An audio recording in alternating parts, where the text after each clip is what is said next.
Bismillahirrahmanirrahim. Assalamualaikum warahmatullahi wabarakatuh. Halo anak-anak, bagaimana kabar kalian? Semoga kalian dalam keadaan sehat walafiat ya. Hari ini kembali lagi bersama Bu Vita, kita akan belajar bahasa Arab untuk kelas 7, tingkat Madrasah Sanawiyah. Nah, di sini materi yang akan kita pelajari diambil dari buku Bahasa Arab Kemenak 2020. 2020 itu cetakannya. Nah, kita akan mempelajari bab 1, yaitu temanya ta'aruf atau perkenalan dengan submateri at-tarkib. Mulai dari halaman 12.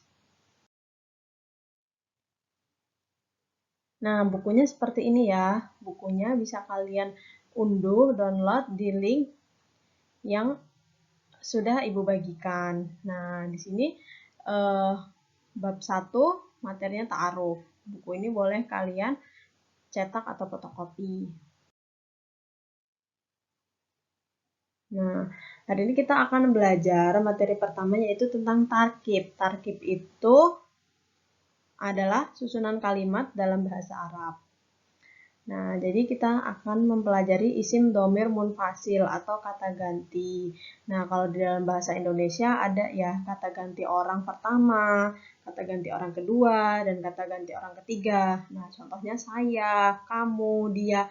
Nah, itu semua disebut kata ganti. Nah, atau di dalam bahasa Arab disebut domir. Nah, domir itu terbagi nanti menjadi 3 jenis. Domir munfasil, domir mutasil, dan domir mustatir. Nah, untuk kelas 7 kita akan mempelajari domir munfasil atau domir yang terpisah, dia berdiri sendiri gitu. Contohnya, ini ada ana, saya. Kalian bisa ikuti, silahkan. Selanjutnya, anta, kamu laki-laki. Huwa, dia laki-laki. Ini nanti contohnya azam, tolibun. Nah, yang tabel sebelah kiri, ana, saya. Anti, kamu perempuan. Hiya, dia perempuan. Sini contohnya, hilyah tolibatun. Kita baca contohnya ya anak-anak. Ana azam, saya azam. Anta tolibun, kamu seorang siswa. Huwa azam, dia adalah azam. Huwa tolibun, dia adalah seorang siswa laki-laki. Untuk yang sebelah kiri, ana hilyah, saya hilyah. Ana tolibatun, saya seorang siswi perempuan. Anti hilyah, kamu adalah hilyah. Anti tolibatun, kamu adalah siswi perempuan. Hiya hilyah, dia adalah hilyah. Hiya tolibatun, dia adalah siswi perempuan. Nah, sini tabelnya dibedakan. Yang sebelah kanan ini untuk domir atau kata ganti yang nanti di sini kata setelahnya itu adalah berjenis laki-laki atau muzakkar disebutnya. Nah, sedangkan yang perempuan ini, yang sebelah kiri ini adalah tabel untuk kata ganti yang kalimat setelahnya yang akan kita susun itu berjenis perempuan atau disebut mu'annas gitu. Jadi kalau kita mau memakai harus disesuaikan. Nah, ini selanjutnya ada namanya isim isyarah. Isim isyarah itu adalah kata tunjuk. Kata tunjuk ada untuk jarak dekat dan untuk jarak jauh. Nah, di sini dibedakan juga ada untuk muzakkar dan ada untuk muannas. Jadi setiap yang laki-laki memakainya hadza dan zalika, dan untuk muannas hadhihi dan tilka. Hadza ini laki-laki, hadhihi ini perempuan. Dzalika itu laki-laki, tilka itu perempuan. Nah, contohnya nih. Hadza azam, ini azam. Dzalika azam, itu azam. Hadza talibun, ini seorang siswa laki-laki. Dzalika talibun, itu seorang siswa laki-laki. Hadza shodiqi, ini temanku laki-laki. Dzalika shodiqi, ini temanku perempuan. Hadhihi hilyah, ini hilyah. Tilka hilyah, itu hilyah. Hadhihi thalibatun, ini seorang siswi perempuan. Tilka thalibatun, itu seorang siswi perempuan. Hadhihi shadiqati, ini temanku perempuan. Tilka shadiqati, itu temanku perempuan. Nah, itu untuk isim isyarah ya. Jadi harus disesuaikan kata tunjuk dengan yang ditunjuk. Kalau isim isyarahnya mudzakkar, maka yang ditunjuk harus juga mudzakkar. Jadi hadza azam, azam ini laki-laki. Hadza thalibun, thalibun ini untuk siswa laki-laki. Nah, untuk membedakan mana mudzakkar dan muannasnya, kita melihat ujungnya ini di tabel sebelah kiri ini. Ada tak bulat di belakang setelah hilyatun thalibatun. Nah, itu tak ini disebut tak marbutoh atau tak yang menunjukkan bahwa kata tersebut berjenis mu'annas atau perempuan. Nah, sodikoti ini juga begitu. Sodikoti ini asal katanya adalah sodikotun, artinya teman perempuan. Karena di sini temanku, maka dia bersambung menjadi sodikoti, seperti itu. Selanjutnya, ini adalah penerapan kata tanya. Jadi, di dalam bahasa Arab pun ada kata tanya, seperti di dalam bahasa Inggris yang kita pelajari sewaktu SD itu ada 5W1H, yaitu ada what, who, where, when, why, dan how. Nah, itu 5W1H. Atau apakah, siapa, kapan, di mana, mengapa, dan bagaimana. Nah, di dalam bahasa Arab pun juga ada kata tanyanya. Di sini ada 5 jenis kata tanya yang dipelajari untuk kelas 7. Itu ada ma, itu apa. Ma itu untuk kata benda yang tidak berakal. Contohnya, hadza kitabun. Nah, ini pertanyaannya, ma hadza, apa ini? Hadza kitabun, ini buku. Jadi buku ini kan tidak berakal, maka pakainya ma kata tanyanya. Dan harus disesuaikan ya mudzakkar dan muannasnya. Nah, hadza kitabun. Kitabun itu tidak menunjukkan bahwa kata itu terdapat ciri-ciri muannasnya, itu terdapat tak marbutoh. Maka dia disebut kata mudzakkar. Nah, yang selanjutnya, ma hadhihi, apa ini? Hadhihi mistoratun. Ini penggaris. Nah, di sini penggaris pun juga kata benda yang tidak berakal. Maka dia itu menggunakan ma. Nah, di sini juga harus disesuaikan kata tunjuk dengan yang ditunjuknya. Hadhihi itu mu'annas dan mistoratun itu mu'annas. Kenapa dia mu'annas, Bu? Karena di ujungnya ini ada tak marbutoh, tak yang menunjukkan bahwa dia itu mu'annas, kata yang perempuan. Nah, selanjutnya ada kata tanya hal. Hal itu artinya apakah. Untuk menanyakan jawaban ya atau tidak. Jadi kalau ada orang nanya menggunakan hal, pasti jawabannya cuma 2, yaitu ya atau tidak. Atau disebut dalam bahasa Arab, na'am atau la. Nah, ini contoh pertanyaannya. Hal hadza mirsamun, apakah ini pensil? Nah, jawabannya cuma 2. Kalau jawabannya ya, na'am, hadza mirsamun. Ya, ini pensil. Kalau jawabannya tidak, la hadza qalamun. Bukan. Ini tidak atau bukan, ini pena. Nah, seperti itu ya. Jadi kalau jawabannya na'am, pasti dia mengulang lagi pertanyaannya tuh. Nah, di sini kan hal hadza mirsamun, jawabannya na'am hadza mirsamun. Tapi kalau jawabannya tidak, dia penjelasan selanjutnya pasti berbeda dengan pertanyaannya. Apakah ini pensil? Tidak, ini pena. Jadi berbeda. Kata tanya yang selanjutnya adalah man, yang artinya siapa. Siapa ini untuk menanyakan kata benda yang berakal. Berakal itu contohnya manusia ya. Nah, ini contoh pertanyaannya. Man hadza, siapa ini? Hadza Mahmudun, ini Mahmud. Man hadhihi, siapa ini? Hadhihi Mahmudah, ini Mahmudah.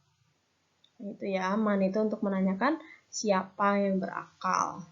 Lalu kita sering mendengar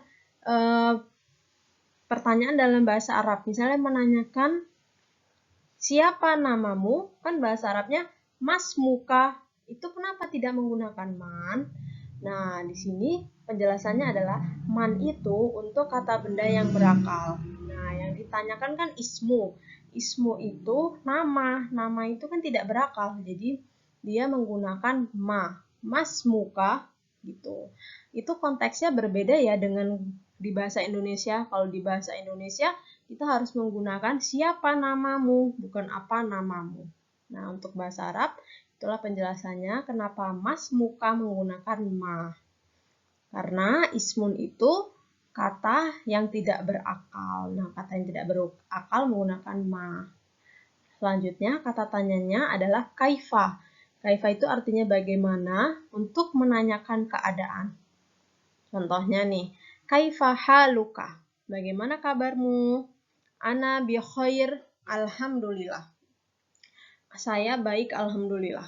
Nah, itu ya. Nah, kata tanya yang terakhir adalah min aina. Artinya dari mana? Dari mana datangnya suatu benda atau dari mana orang itu gitu ya. Ini contohnya min aina anta. Dari mana kamu? Ana min Surabaya. Saya dari Surabaya. Seperti itu ya untuk kata tanya. Ada 5 jenis yaitu ma untuk menanyakan kata benda yang tidak berakal, hal untuk menanyakan jawaban ya atau tidak, man siapa untuk menanyakan kata benda yang berakal, kaifa menanyakan keadaan, min aina menanyakan dari mana datangnya suatu benda. Oke, selanjutnya ini ada materi mubtada dan khobar. Mubtada itu adalah kata benda isim yang berada di awal kalimat dan berkedudukan sebagai subjek. Sedangkan khobar adalah kata yang berada setelah mubtada dan berkedudukan sebagai predikat. Intinya mubtada itu subjek, khobar itu predikat. Nah, ini contohnya ya. Sini ada huwa Faruk, dia Faruk. Hiya Hilyah, dia Hilyah. Anta Umar, kamu Umar. Anti Ruqayyah, kamu Ruqayyah. Ana Mahmud, saya Mahmud. Jadi, mubtada itu kan subjeknya. Nah, untuk kata-kata yang berwarna merah ini disebut mubtada atau subjek yang berada di awal kalimat. Nah, kata setelahnya adalah khobar, khobar atau predikat gitu.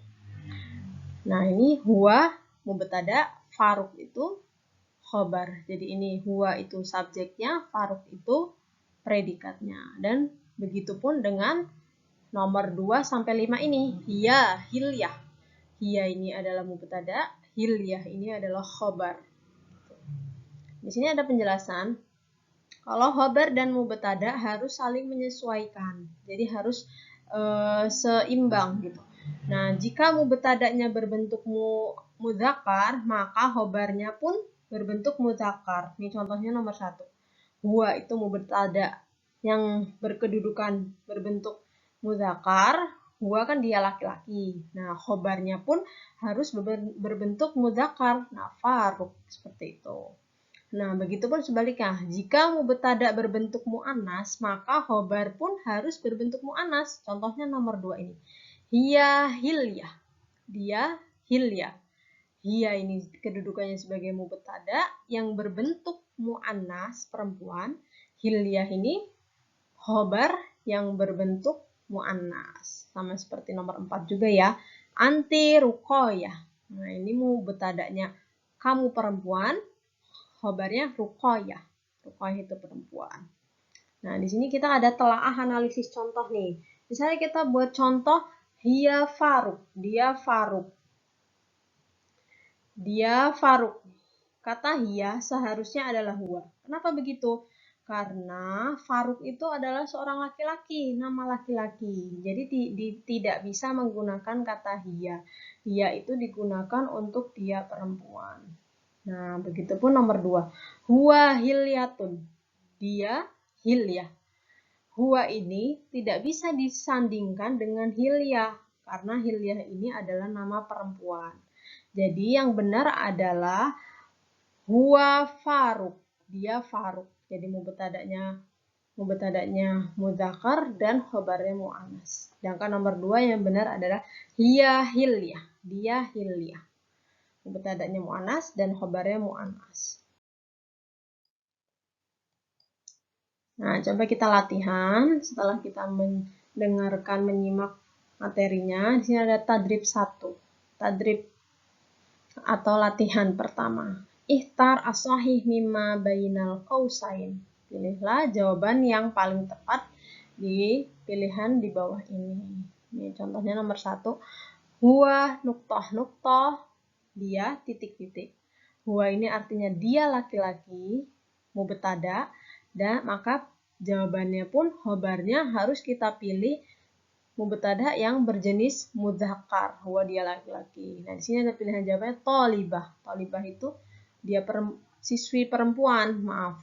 Nah, thalibun siswa laki-laki, Fatimah nama anak perempuan, shadiqati temanku perempuan. Jadi di sini yang mudzakkar jawabannya adalah thalibun. Ya, thalibun. Nah, nomor 2 ini hiya. Hiya, dia perempuan, nuktah, titik-titik. Dia, kita cari jawabannya yang perempuan, yang muannas. Nah, ini thalibun itu siswa laki-laki, sodiki itu temanku laki-laki, Yusuf nama anak laki-laki, thalibatun siswi perempuan. Nah, maka di sini yang jawabannya muannas ada thalibatun. Dia thalibatun, dia seorang siswi perempuan. Terus di sini ada anta. Anta itu kamu laki-laki. Kita pilih jawabannya yang mudzakkar juga. Di sini ada Mahmud, nama orang. Lailah, nama perempuan. Khadijah, nama perempuan. Dan Salwa, nama perempuan. Kira-kira jawabannya yang mana? Yang mudzakkar dengan mudzakkar. Silakan dijawab. Nah, ya jawabannya Mahmud. Kalau yang nomor 2 ini thalibah.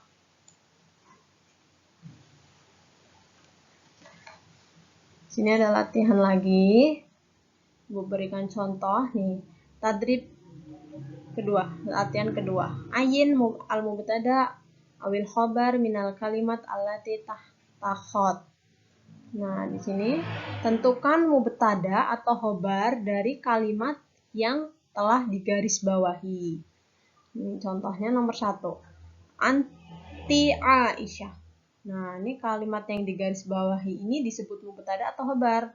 Ibu ulangi, kalau mubtada itu terletak di awal kalimat atau disebut subjek dan khobar itu terletak setelah mubtada atau disebut predikat. Nah, di sini karena terletak di awal kalimat anta ini, maka jawabannya adalah mubtada. Nah, ini ada contoh lagi. Hiya zahidah. Dia zahidah. Nah, di sini yang digarisbawahi zahidah. Kira-kira zahidah itu mubtada atau khobar? Nah, bisa kalian jawab di sini. Nah, untuk latihan selanjutnya silahkan dikerjakan di buku tulis kalian. Demikian materi kita hari ini. Semoga bermanfaat. Tetap semangat, latihan terus berbahasa Arab. Semoga ilmunya bermanfaat dan diberkahi oleh Allah. Bila ada salahnya Ibu mohon maaf. Wal akhir, wassalamualaikum warahmatullahi wabarakatuh.